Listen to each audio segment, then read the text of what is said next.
is? Yeah. Let's do it. Let's do it. And what is up, guys? Welcome to the Underdog Talk, the world's most underrated podcast. And there's just something about the underdog.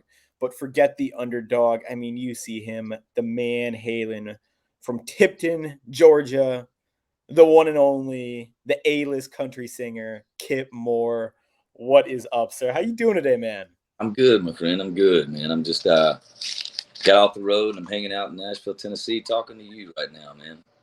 Hey, well, Underdog Talk, I'm in Turkey and Kip's in Nashville, Tennessee, so we are worlds apart. But hey, I see you are on tour. Is that correct, sir? Yeah. We're probably on show number 70 at this point. We'll go all the way up until early December. We finish in Japan, and that'll be a wrap on the year, man. That will be a wrap on the year. And do you remember your first ever tour? I have to ask. I mean, that's got to be what, years ago? I would say I was touring out of my Jeep. Um, Touring out of my Jeep, burning little demos and selling a T-shirt to make the gas money. I was doing that. CAA had me out on the road long before I had a record deal, and that was 2010 to 2012. Um, so, I mean, my first official tour was probably with the folk singer Jewel, which would have been 2011. Before I had a record deal, I did about 30 shows with her. Wow. And you know what I love about you and your music, it reflects a deep connection to rural life, small town America. I mean, how has your upbringing obviously influenced your songwriting, sir? Well, I think it was super pivotal in the early years of my writing. Um, that's kind of all I had. Coming from South Georgia in a family that didn't have income means to really travel around and see the world and do things, I was kind of stuck to just that life. So, you know, my first couple records, at least my first, because I wrote that record between the age of 25 and 27 or 8. And that was all just kind of drawn on that small town life that I grew up in. But once the the ceiling kind of popped, and all of a sudden there was some success that was happening, then I was seeing the world, and the writing changed at that point. So you definitely see the evolution of the records as it continues. But the first one was heavily drawn upon from the nostalgia of growing up in a small town. 100%. There's something about that small town, small. And can you tell us about your creative process when writing songs? Are there any specific experiences or emotions that inspire your music, sir? Um, yeah, I mean, I think it's not one thing specific. Um, I've always been an intuitive person, not with what's around me, but with myself. And I spend so many moments of my life in isolation, or I take certain trips all over the world by myself, and um, solitude breeds thought of learning who you are and learning how to process things experienced over time.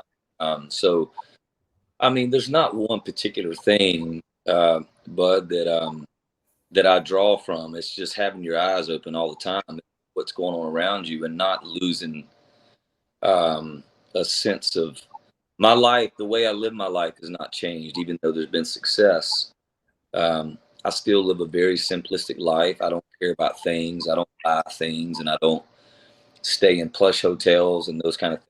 I mean, are those things nice here and there? For sure, but I've tried to keep everything very, very simple. So with that, I haven't lost a pulse on what real life is and what it's like for most people, including myself. And what's interesting to me, your album World just explores various themes of self discovery, and then you even have adventure in it as well. And it's almost like you're just creating a story in this album specifically. What message or feelings did you hope to have listeners take away from this album? Well, I mean, there definitely was what you just said. I mean, Flame is I wrote most of that record during the lockdown. So at least a lot of that came from that in the year right before. But I think a lot of that record was a discovery of what matters to you. What are the real tangible things in life that actually matter when you're not in that hamster wheel of what society telling you to do. And I think that, even songs like Fire and Flame, that was pretty much a dream that I had. And it was not that the song, but it was a dream of what is my faith? What do I believe? And where do I fit in that? And the struggles also of walking that line of not walking upright at times in what I know that I believe at the core. So I think there's questions. I think there's also that honesty in that a lot of people don't want to look at themselves and have that talk sometimes. So yeah, I mean, I think that Fire and Flame is a prime example of that. Wild World was too. More Than Enough is that I wrote that sitting on my. I've got a little lodge in the mountains in Kentucky where I rock climb, and that was sitting on that porch every day when the world had stopped and just being like, there's a lot of things about my life that I hope I get to do again, but you know what? Like, I got a roof over my head here. I got people I care about around me. And, it was a lot of that, a self discovery of what actually matters to me in that moment in my life. 100%. And I think that self discovery is just so important for everyone. And I like, Kip, how you said so many of us are kind of afraid to talk to that inner person, almost that inner self, and just go man to man with what we're going through in life. And obviously, country music to me tells stories. And could you share a memorable story from your life or career that has yet to be featured in your songs that is possibly coming up in your next album? Um, yeah, I mean, I think there's just not so much a story about something that I've kept from the public that I haven't shared yet. It's more of, I think there's topics with the new stuff that I'm writing that might be a little more of a vulnerable um, window into the real issues sometimes with family that you don't touch on, or things that might have shaped you that might have been, you know, you're trying to figure out why you are the way you are. And you go back and you look at certain things that happen, dig out and you peel back the layers of the onion of what it's like household with 6 kids, and trying to understand the dynamic of why we all turned out the way we did, the difference in each of us. I think there's little layers of that I've always felt protected in, and I probably will always have a sense of protection towards that. And because my truth might be different than my siblings' truth, and so I'm always careful of the way I describe and write those kind of things. But there's also things where maybe I've been a little,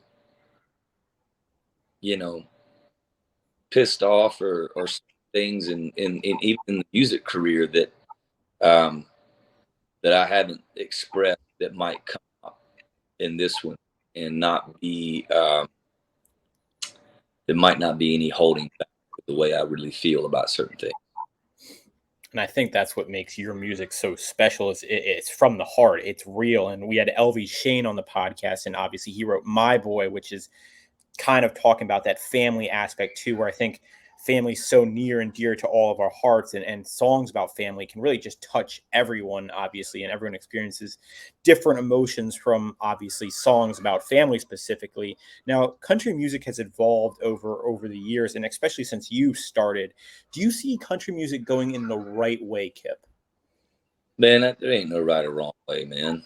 Um, uh, to be honest, I'm tired of all the loud mouths.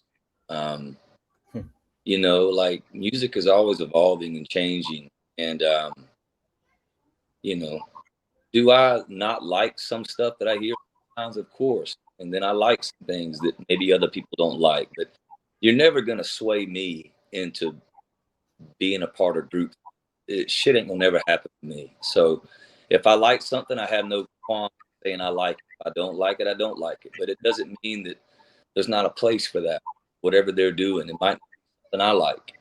But I mean, I see a trend now where it's gonna be this style that's gonna be oversaturated. That's happening now. Everybody's saying it's cool, and then everybody will start hating on that, and then it'll shift to something else, and then everybody will hate on that for a minute. And you know good things. I don't feel like I'm a part of any of it. I'm kind of just trying to hang out in my own lane and do what I do, and I don't worry about what's popular and current at the time. And am I interested sometimes to hear what's going on? Yeah, sure, but I just don't. I don't worry. Even when everybody was talking about what was going on and between 2012 and 2016, and I didn't focus too much on that stuff, like I don't listen to a whole lot of, the things that I listen to a lot of times, really old music. So I don't feel like I'm convoluted by what I go in to write a record. I just write. I don't really think about genre. I don't think about line. Um, I just write, man, and just don't. Who am I to say that country music's going in the right way or it's not going in the right way? I hate it when that, to be honest. Because none of us know what the hell we're talking about. Like we're all just trying to figure it out. It's all our first around the sun with these things. So music has always been, I hear people always talk about bringing back the '90s country or this and that. And I'm like, well, when that was going on, there was a lot of people shitting on that at the time. Bring it back to the 70s. People were saying Garth and Brooks and Dunn, all this stuff, which I love. They were saying, well, it don't sound like Waylon and Johnny. When Waylon and Johnny were doing their thing, it sound like Hank Sr. So it's never going to end. People are going to always run the house and say this and that. And Yeah. man, I try to just focus on what I can control, and that's my pen and paper and whatever I come up with, and I try to do the best I can in that lane. I have, when I see people doing well, it's like good for them, even if it's something I don't like. It's like obviously somebody likes it, it's doing well. So I mean, there's a place for everything. Yeah. And I agree. And do your own thing, and that's all that matters at the end of the day. Now, your music videos are special, and they convey a strong sense of narrative, is what I've been depicting from it. How do you approach the visual representation of your songs into these music videos? And then what role does storytelling play in your music videos, Kip? Well, number one, I have to always give a lot of credit to PJ Brown, Mm. my videographer. He's been a videographer for years, and he's an extremely creative guy. And he's always shooting with his actually shooting with a vision and editing in mind, because he edits his own stuff too. Not like I'm going to shoot all this shots and then I'm going to turn it over to somebody else. He's always shooting with a purpose, and he doesn't waste time on shooting the same shot a million times. But PJ is great about, I feel like we're both pretty creative people. So whenever we're going to talk about a video, make a video, we start rapid firing ideas months in advance over what we think this should be. And he's never scared to go something out there. You take something like How High, what a trippy video that was.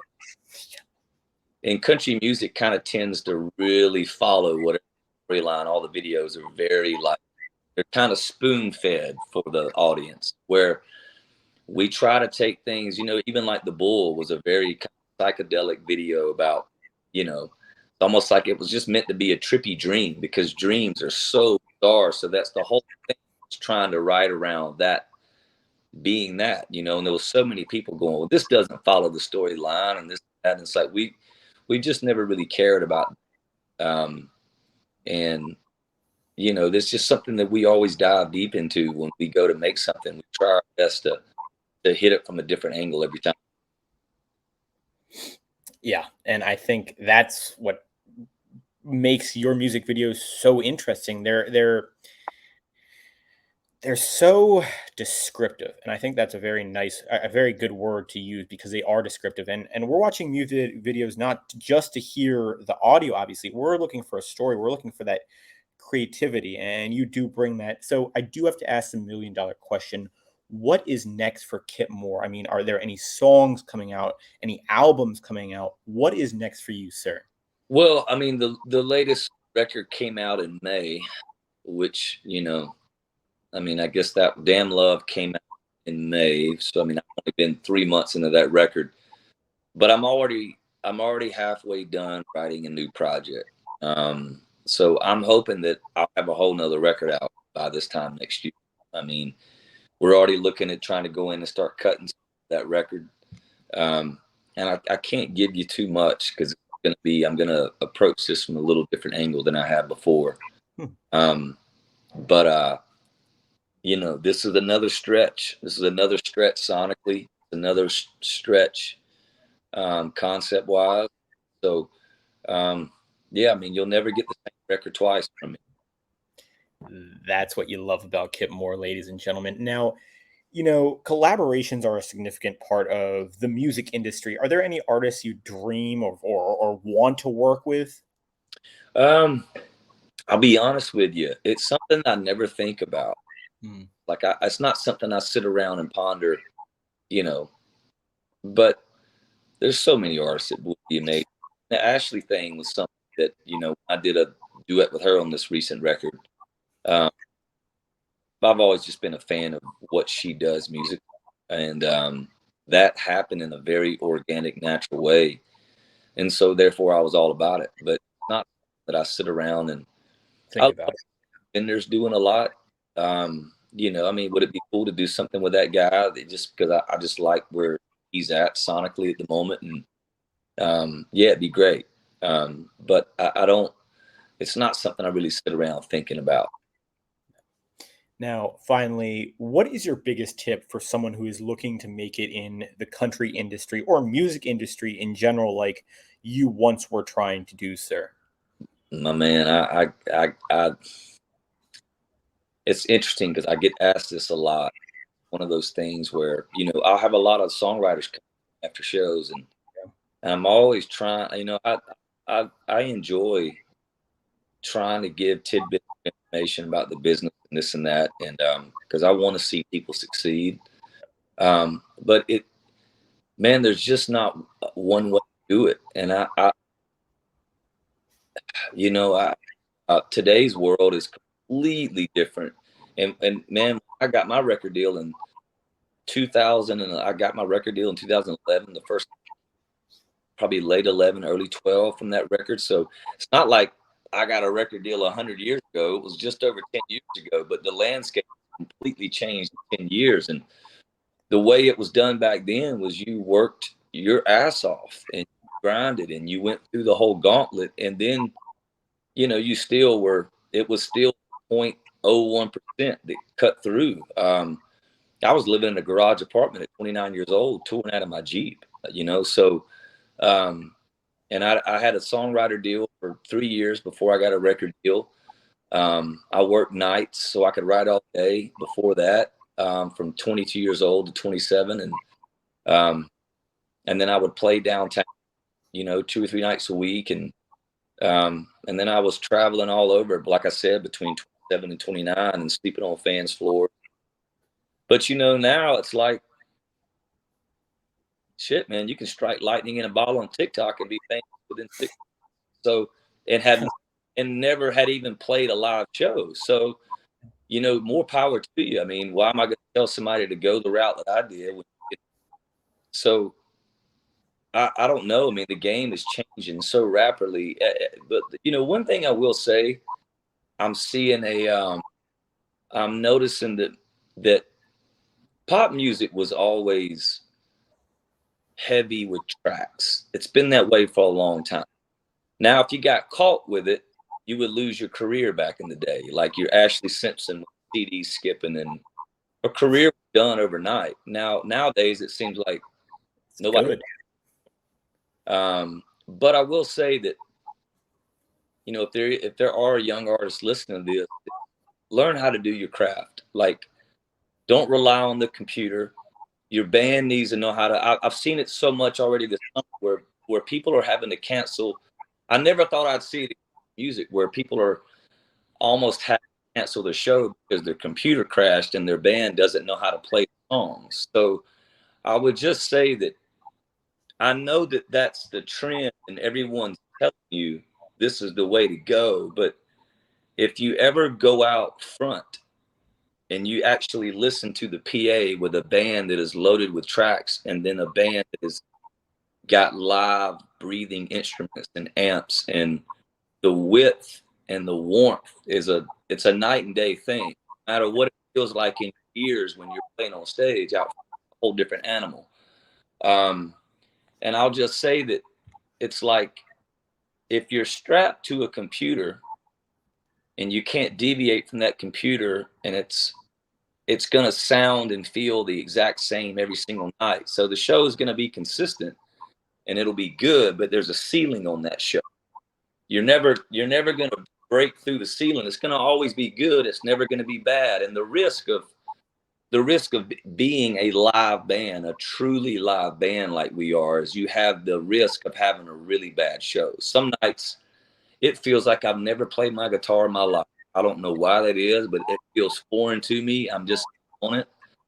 There's some nights vocally where I'm really struggling. I'm tired. But you have the ability to break through that ceiling and reach levels that you didn't know you could reach. And then people that might have seen your show before, you give them a whole new where they want to keep coming back.